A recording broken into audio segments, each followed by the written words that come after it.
अभी तक केरला में टोटल 19 डेथ रिपोर्ट हो चुकी हैं। यह अमीबा कोविड से भी डेंजरस माना जा रहा है, जिसकी मोर्टेलिटी रेट 95% से 97% तक है। यह ब्रेन ईटिंग अमीबा कौन है, यह कैसे पनपता है और यह किस तरीके से इंसानों पर हमला करता है और किस तरीके से ये नाक के माध्यम से हमारे ब्रेन तक जा कर के पूरे ब्रेन को ही डैमेज कर देता है और 1 हफ्ते के अंदर या मात्र 5 दिन के अंदर ही इंसान की मृत्यु हो जाती है। आइए जानते हैं इसके बारे में सब कुछ डिटेल से। इसके पहले आप वीडियो को लाइक कर दें और चैनल को सब्सक्राइब नहीं किए हैं तो चैनल को सब्सक्राइब ज़रूर कर लें। आइए देखते हैं। इसे हम साइलेंट किलर के भी नाम से जान रहे हैं क्योंकि इसकी किल करने की प्रक्रिया ऐसा है कि यह लोगों को पता तक नहीं चलता है और यह उनके बॉडी को ब्रेन को ही डिकम्पोज कर देता है। इसलिए इसका नाम है ब्रेन ईटिंग एमीबा, जो कि अभी तक 19 डेथ को क्लेम कर चुका है केरला में। अब सोचिए जरा कि केरला के इतना शांत हरा भरा वातावरण में एक यह माइक्रोस्कोपिक ऑर्गेनिज्म बिल्कुल टेरर की तरह सामने आ रहा है, जो कि वहाँ के साफ और शांत फ्रेश वाटर के ऊपर यह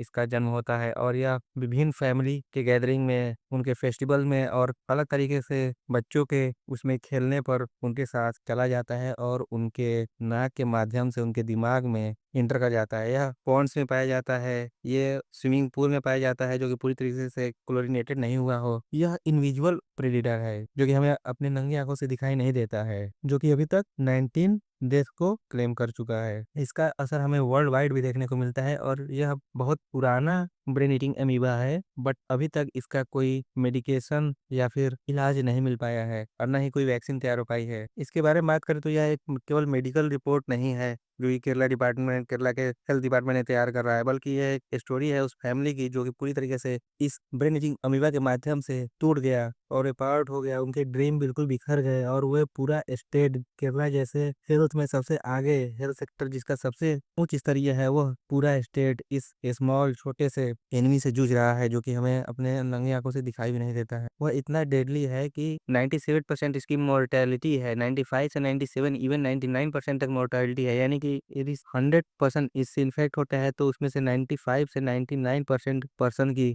डेथ होने की चांसेस हैं। इतना ज़्यादा ये फाइटर इतना ज़्यादा घातक है। आइए जानते हैं कि यह microscopic monster brain eating amoeba है क्या चीज। इसका नाम है निग्लेरिया फुलेरी। निग्लेरिया फुलेरी जो कि अपने ब्रेन ईटिंग अमीबा के नाम से कुख्यात है, जो कि ब्रेन को डैमेज करने के लिए जिम्मेदार है। यह एक सिंगल सेल ऑर्गेनिज्म है। यह एक सिंगल सेल ऑर्गेनिज्म है। वैसे तो ये पानी में बिल्कुल हार्मलेस तरीके से रहता है, लेकिन जैसे ही वाटर में के माध्यम से किसी पर्सन के नाक में घुसता है तो यह रूथलेस बिल्कुल दर्दनाक किलर के रूप में बन जाता है। यह एक ऐसा अमीबा है जो गुनगुने पानी और साफ पानी में रहना पसंद करता है, जैसे कि लेक्स हो गया, पॉन्ड्स हो गया, रिवर्स हो गए या फिर वर्ली मेंटेन स्विमिंग पूल हो गया है जिसको कि प्रॉपर तरीके से क्लोरीनेटिंग नहीं किया गया है। यह अमीबा ऐसे जगहों पर रहना पसंद करता है। इसके इतना ज्यादा टेरिफाई करने वाले पिक्चर देखने को हमें ग्लोब पूरे वर्ल्ड में देखने को मिलता है। यह 488 केसेस पूरा वर्ल्ड वाइड 1962 से अभी इसके देखने को मिले हैं, जिसमें कि इसके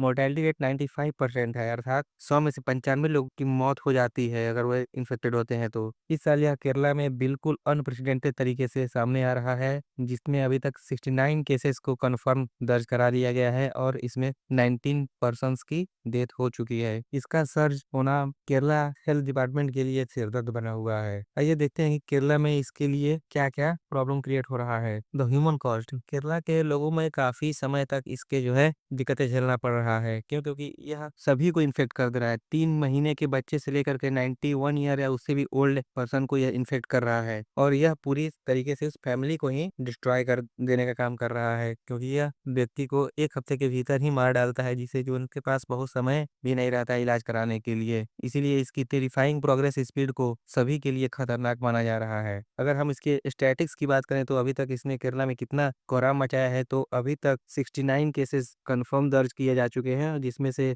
19 डेथ रिपोर्ट की गई है। आइए देखते हैं कि यह नोज के माध्यम से हमारे बॉडी में कैसे एंटर करता है और हमारे ब्रेन को कैसे डैमेज करता है। इसका इन्वेजन का माध्यम क्या है। यह अमीबा का पाथ ब्रेन इस जितना फैसिनेटिंग दिखता है, उतना ये डरावना भी है। यह मुख्य रूप से केवल नोज के ही माध्यम से इंटर करता है। यह एक्सक्लूसिवली थ्रू द नोज, यह नोज के माध्यम से इंटर करता है। आप अगर ड्रिंकिंग वाटर के थ्रू नहीं ये जाता है, अगर पेट में जाता है तब भी ये कुछ नहीं कर सकता। केवल और केवल नाक के थ्रू ये जाता है तो ही ये प्रॉब्लम क्रिएट करता है, क्योंकि नसल पॉइजन क्या है, अगर आप स्विमिंग कर रहे हो या अपने डाइविंग कर रहे हो या फिर आप अपने नाक को मुंह को धुल रहे हो तो उसमें नाक आ जाता है, तो उसमें के माध्यम से ये जा सकता है। और एक बार यह निगलेरिया फुलेरी नामक ये कुख्यात अमीबा अगर आपके नसल म्यूकस से अटैच हो जाता है या उसमें चिपक जाता है तो यह ओल्फैक्टरी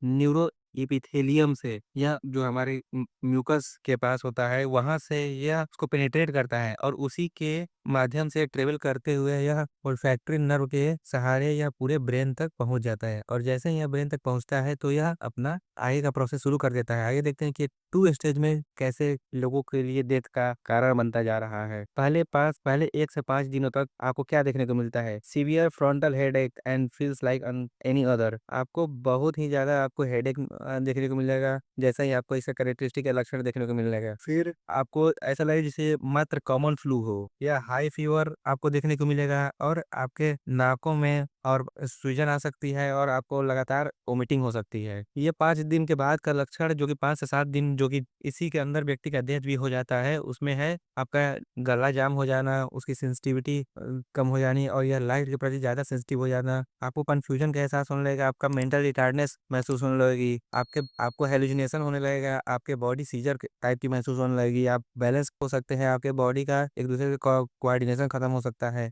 ओवरऑल बाद में आदमी कोमा में भी जा सकता है और लास्ट में उसकी डेथ भी हो सकती है। ये है इसकी क्रूएल रियलिटी। इसीलिए इसको डेथ इसके माध्यम से डेथ 5 से 7 दिन के अंदर ही हो जाता है, अर्थात जिस दिन से इसका सिम्टम्स दिखना शुरू होता है उसके 1 हफ्ते के भीतर ही इन्फेक्टेड पर्सन की डेथ हो जाती है। हम बात करते हैं कि यह केरला में ही क्यों सबसे ज्यादा देखने को पहले मिलता है। तो क्लाइमेट केरला की इतना ज्यादा फेवरेबल है क्योंकि इसके लिए क्या चाहिए?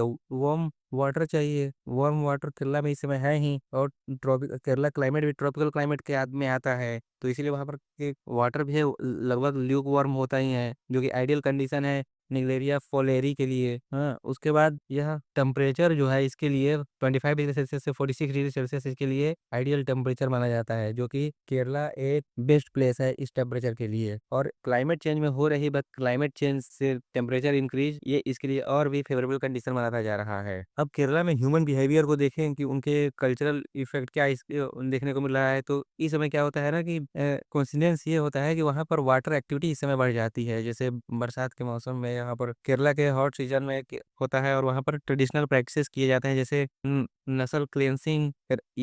इसका एक रिचुअल पर्पज है। और इसके साथ ही रिक्रिएशनल स्विमिंग, मान के लिए स्विमिंग जैसे प्रैक्टिस भी ऑर्गेनाइज किए जाते हैं, जो कि कंटेमिनेटेड वाटर में किए जाते हैं। तो इस तरह के मल्टीपल फैक्टर है जो कि इस अमीबा के लिए एक बहुत ही बेहतरीन अपॉर्चुनिटी प्रोवाइड करता है इंटर करने के लिए ह्यूमन बॉडी में। अब देखते हैं कि इसको डायग्नोस करने के क्या क्या तरीके हैं। तो इसको डायग्नोस करने के लिए बहुत ही कम तरीके और वेरी स्पेसिफिक है, क्योंकि देखिए पहला कि सेरिब्रो स्पाइनल फ्लूइड जो है, यानी कि आप गर्दन के ऊपर से और नीचे से उसके फ्लूइड को निकाल करके इसको हम एनालाइज कर सकते हैं। पीसीआर टेस्टिंग के माध्यम से भी इसका चेक कर सकते हैं। ब्रेन इमेजिंग से भी इसके कैरेक्टरिस्टिक को पता कर सकते हैं, या फिर हम ब्रेन बायोप्सी भी करा सकते हैं इसके लिए। केरला के संदर्भ में एक बहुत अच्छी चीज ये है कि यहाँ पर इसकी 24% ही मोर्टेलिटी रेट है। जहाँ पूरे वर्ल्ड में इसकी मोर्टेलिटी रेट 95 से 99% है, वहीं केरला में इसकी 24% ही केवल मोर्टेलिटी रेट है। इसका सबसे बड़ा कारण ये है कि